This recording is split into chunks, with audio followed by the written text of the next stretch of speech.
Ford Ranger 2015, BCM testing tayo guys.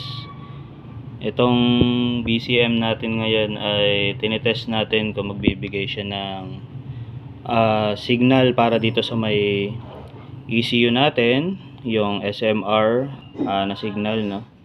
Goal natin dyan is malaman kung ano yung signal na magpapatakbo galing dito sa BCM papunta ron sa may ECU para magpaandar ng starter natin, no? Itong ECU natin guys ay separate na circuit pa, no? So ang gusto lang natin malaman dyan ay kung ano yung kuryente na tatakbo doon, kung positive signal ba siya or negative, or pulse width modulation, or data ba yung dumadaan sa kanya. So syempre tayo gusto rin natin malaman minsan yung guys, para whenever na mag troubleshoot tayo, no, makikita natin kung ano yung mga test point na dapat natin gawin. So nagready tayo ng oscilloscope dito guys, no?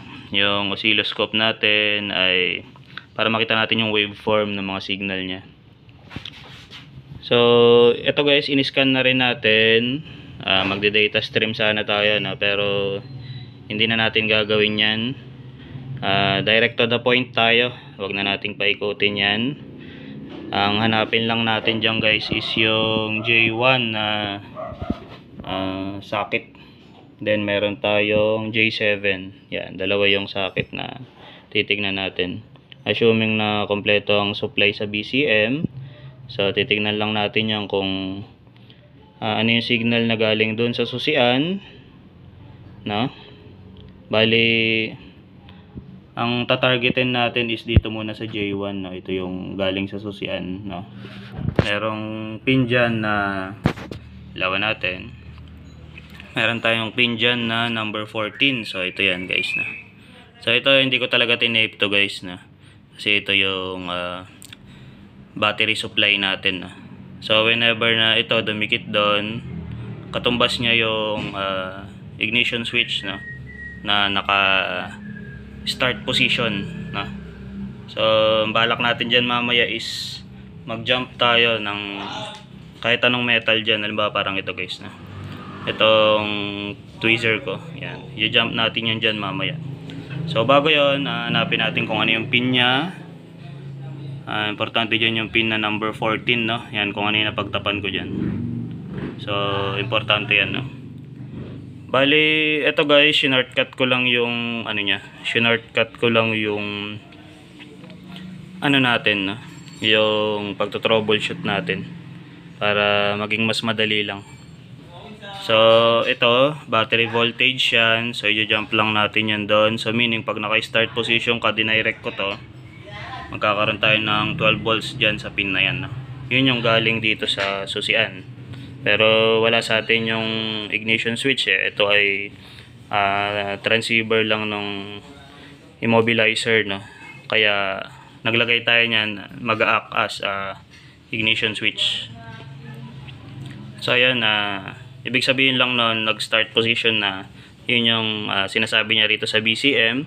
Then yung BCM natin guys, dapat maglalabas siya ng kuryente rito, no? So yung kuryente na yan ay papunta rito sa may ECU natin, no?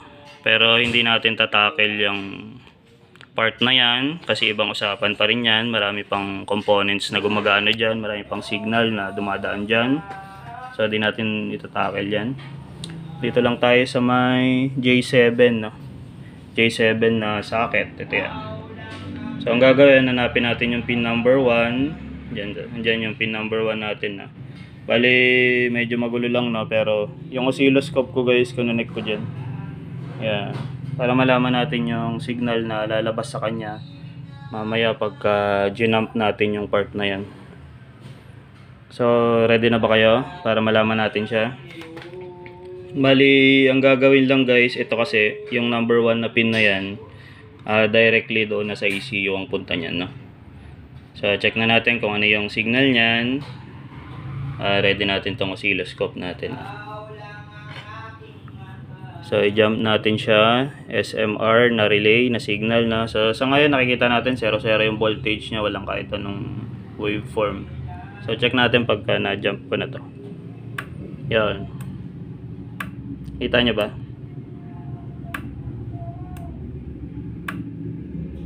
Yan. Lapitan natin para madali makita. Yan. Tayo natin yung ilaw. Yan. Para makita ng malinaw. I-jump ko guys para makita nyo. Yan. Naglulus lang yun ha. Actually yan yung waveform nya. 12 volts. No? So, ito meron tayong 5 volts per division dito. So, meaning mga around 12 volts yung lumalabas na signal sa kanya. Ulitin natin. Tapos, yung period natin ay 100 milliseconds. Yan. Pinatay ko na. So, meaning guys, ang lumalabas pala sa BCM papuntang ECU pag magko-command siya ng starter signal is 12 volts na.